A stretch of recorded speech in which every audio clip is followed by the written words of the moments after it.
it. How good's the black? How good's the underneath of this? So ideally, we'd be doing this at night, so we wouldn't have any background light or colours or anything like that. But I think a crop, bit of a crop, and I'll be able to darken the background and it'll look good. My name's Ashleigh and I'm a photographer for Street Machine magazine. So today we're at the Gold Coast Marina. We're shooting not only a feature car, but we're actually shooting the magazine cover.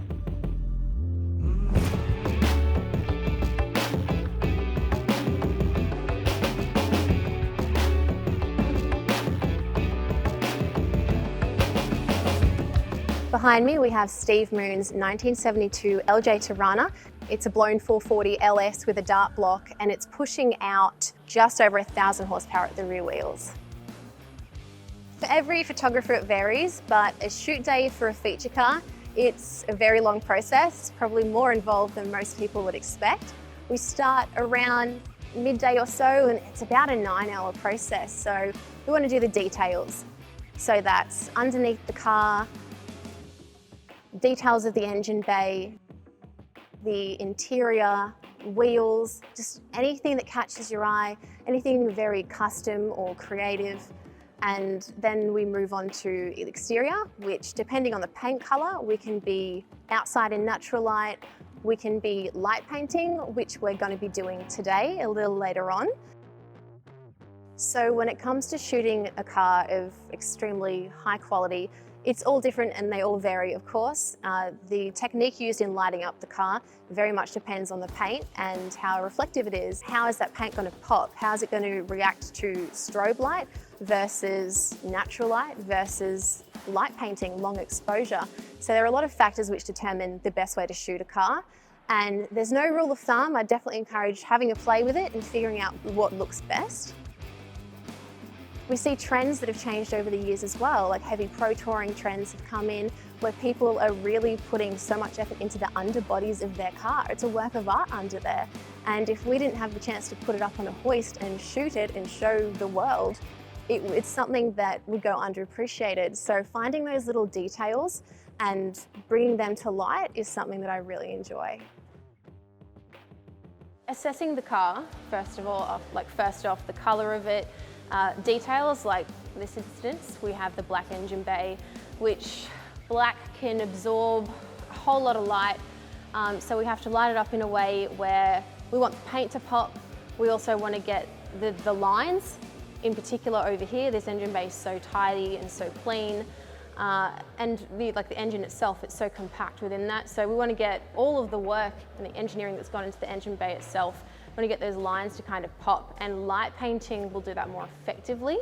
The colour of a car completely determines the best way to photograph it, whether that be a night shoot in a dark shed or if it's a sunset kind of shot, the environment around it. So this car, we know it's going to look amazing, light painted, and we know it's going to look really good with the concrete floor again because it's going to give a little bit of contrast.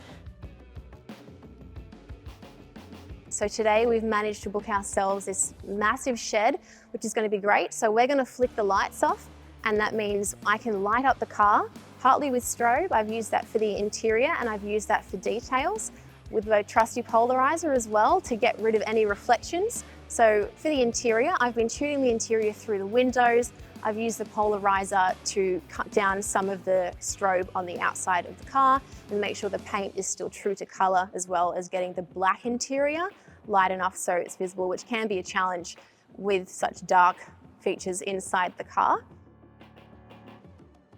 So for me, part of what's most enjoyable about shooting not just feature cars but events as well, it's about meeting the people that have built them and figuring out why they built it the way they did, what their vision was, the steps to get where they are, why they chose that paint color, why they went for that interior, and a little bit of a story behind it. Did they grow up around cars? Is this a new concept? And the stages. It's interesting to learn the stages of a build and how it evolved throughout that process.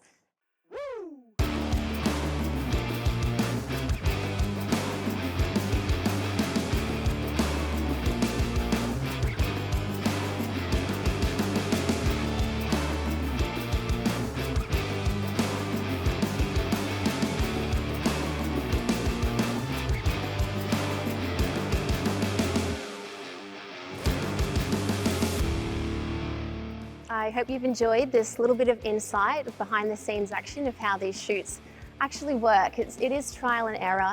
It is playing around, figuring out what works, what doesn't, and the best way to shoot a car, the best way to get it done. So if you enjoy photography and particularly the automotive industry, I would very much recommend just getting out there, take the camera out, play around, and just learn from the process.